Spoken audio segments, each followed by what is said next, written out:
April 1945, Germany. The prisoner line looked ordinary. Hundreds of German soldiers were being processed at an American holding facility outside Darmstadt. Names were recorded. Ranks were written down. Documents were checked. Then a blind German woman walked into the facility and said something that stopped the entire process. She had heard a voice. 3 years earlier, she had heard that same voice giving orders, connected to the deportation of 17 Jewish families from her neighborhood. She couldn't identify the man's face. She couldn't point to his uniform. She couldn't describe his appearance. She could only say, "I know that voice."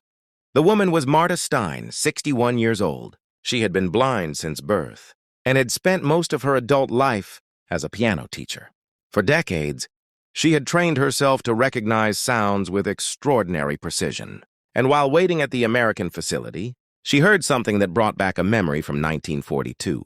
A particular voice, a particular cadence, a particular way of speaking. Stein believed the man responsible was somewhere in the prisoner intake line. The duty officer didn't know what to do. Nothing in his training had prepared him for a blind civilian identifying a possible war crime suspect by voice alone. But he wrote the report anyway, and the report eventually reached General George S. Patton. Patton read it twice. Then he asked 2 questions. Which prisoner did she identify? And, has he already been released into the general prisoner population? The answer to the second question made the situation much more serious. The man was already inside, and he was using a name that appeared to belong to an ordinary Wehrmacht supply administrator. Patton immediately ordered him separated. But that was only the beginning. Because within days, investigators would discover that the blind woman's memory had pointed them toward a man who was hiding far more than his real name. Marta Stein had lived in the same Darmstadt neighborhood for most of her life. She knew the voices around her. Neighbors, shopkeepers, parents, children, and families who had lived nearby for years. Her blindness meant that sound had always carried a different importance for her. She didn't simply hear people. She learned them, their voices, their rhythm, their pauses, their pronunciation, their habits. In 1942, she had been inside a municipal administrative building. She was there for an unrelated property tax matter. She was waiting in an anteroom when she heard voices coming from another room. One voice stood out. A man was giving orders. The subject was the deportation of Jewish families from the neighborhood. Stein knew several of those families personally. She understood enough of what she was hearing to realize that something terrible was happening. She couldn't see the man, but she remembered his voice. 3 years later, that memory returned. At the American prisoner processing facility, Stein heard a man speaking in the intake line. She stopped. Then she quietly told her neighbor, Ilse Hoffman, that she believed she had heard the same man. Hoffman wasn't immediately convinced. The idea seemed almost impossible. A man connected to the deportation of 17 families appearing in an American prisoner facility 3 years later under an ordinary military identity sounded like coincidence. But Stein wasn't guessing. She was certain. So Hoffman approached the duty officer. The officer listened. Then he wrote everything down. The prisoner Stein had indicated was calling himself Heinrich Weber. His paperwork identified him as a 44-year-old Wehrmacht supply administrator. There was no obvious SS connection, no reason on paper to suspect him of war crimes, and he had already passed through processing. Patton ordered him removed from the general population. But Patton also wanted something else. Records. If Stein's memory was correct, there should be documentation somewhere. So investigators began searching German administrative archives. They searched records from 1942. They searched captured SS documents. They searched personnel files. They searched deportation records. For 4 days, nothing definitive emerged. Then they found something. A deportation order concerning 17 families in the exact district Stein had described. The order carried the name of an SS officer, Karl Messner. Investigators then found an SS personnel record. There was a photograph. The photograph matched the man calling himself Heinrich Weber, closely enough to make the investigators suspicious. Now they had 2 separate pieces of evidence, a blind woman's memory and German documentation from 1942. The investigators confronted the prisoner. He denied everything. He insisted he was Heinrich Weber. He claimed to have served as a Wehrmacht supply administrator. He denied ever belonging to the SS, but the investigators continued, and eventually the story began to fall apart. For 2 days, the prisoner maintained his story. Then investigators showed him the documents: the 1942 deportation order, the SS personnel record, the photograph, and the name, Karl Messner. That was when he stopped denying it. The man calling himself Heinrich Weber was actually Karl Messner, a former SS Hauptsturmführer, and the identity he had been using belonged to a real Wehrmacht soldier who had died earlier in 1945. Messner had taken the identity during the chaotic final weeks of the German collapse.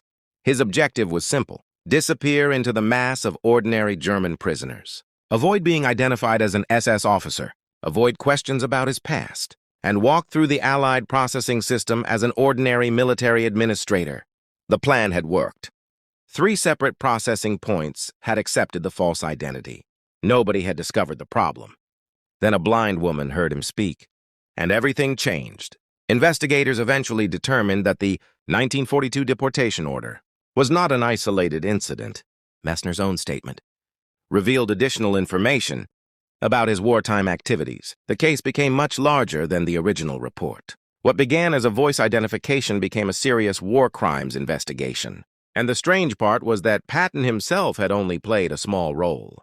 He hadn't conducted the interrogation. He hadn't searched the archives. He hadn't built the prosecution's case. His role had been much simpler. He had made sure the suspect didn't disappear. That decision mattered. If Patton had ignored Stein's report because her identification was based only on memory, Messner could have remained inside the general prisoner population. He might have been transferred. He might have disappeared among thousands of other prisoners. Instead, Patton ordered him separated while the evidence was checked. The evidence was then found. The false identity was exposed, and the blind woman's memory became the first thread in a much larger investigation. Marta Stein was eventually asked to provide a formal statement. She agreed. Her statement described the voice in remarkable detail. She remembered the cadence, the tone, the way the speaker addressed subordinates, even the changes in his voice when he shifted from giving orders to speaking with others. The investigators compared her account with the documentary evidence. The 2 sources supported each other. The voice had led them to the documents, and the documents confirmed the voice. When Stein was told that the man she had identified had been confirmed as the officer she remembered, she didn't ask for details. She simply acknowledged that she understood. For her, the important thing wasn't that she had been proven right. It was that the man had been found. For 3 years, she had carried the memory of that voice. She couldn't see the man, but she remembered him. And in April 1945, while hundreds of prisoners passed through an American processing facility, that memory suddenly became relevant again. The duty officer who originally wrote the report later admitted that he had hesitated. He wondered whether a blind woman's voice identification belonged in an official military report. He worried that submitting it might make him look foolish, but he submitted it anyway. That decision mattered, because Patton didn't dismiss the report. He asked questions. Then he ordered the prisoner separated. The rest was done by investigators, prosecutors, and military authorities working through the emerging Allied war crimes system. The case demonstrated something important about the chaos of the war's final weeks. Thousands of prisoners were being processed. Records were incomplete. Identities were difficult to verify. Men could disappear behind false names, and sometimes the smallest piece of information could break through the entire system. In this case, that piece of information was a voice remembered by a woman who had never been able to see the man who spoke it. 3 years had passed. The war had transformed Germany. Cities had been bombed. Governments had collapsed. Armies had surrendered. And yet one memory remained intact.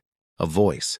The same voice that had once given orders behind a partially open door. The same voice that a blind woman recognized among hundreds of prisoners. And the same voice that eventually led investigators to a man who had tried to disappear under someone else's identity. Patton's contribution to the case lasted only an afternoon. He read the report. He asked who the woman had identified. He asked whether the prisoner had already entered the general population. Then he ordered one thing: separate him until we know who he really is. It wasn't a conviction. It wasn't proof. It wasn't a judgment of guilt. It was simply a decision to preserve the possibility of finding the truth. And that distinction matters, because Stein's identification alone wasn't enough to establish guilt, but it was enough to justify checking. And when the records were checked, they found something. The man had lied. The name was false. The past was real, and the investigation that followed was much larger than anyone at that intake desk could have imagined. The duty officer had nearly dismissed the report. Marta Stein had no photograph, no document, no physical description, only a voice. But sometimes history doesn't begin with a perfect piece of evidence. Sometimes it begins with one person saying, "I remember him," and someone else deciding that memory was worth investigating. So what do you think?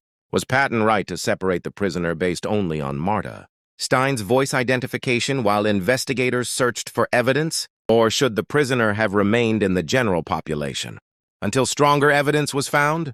Let us know in the comments. And if you enjoy untold World War II stories, forgotten witnesses, military investigations, war crimes General Patton, and hidden moments from 1945, make sure you subscribe.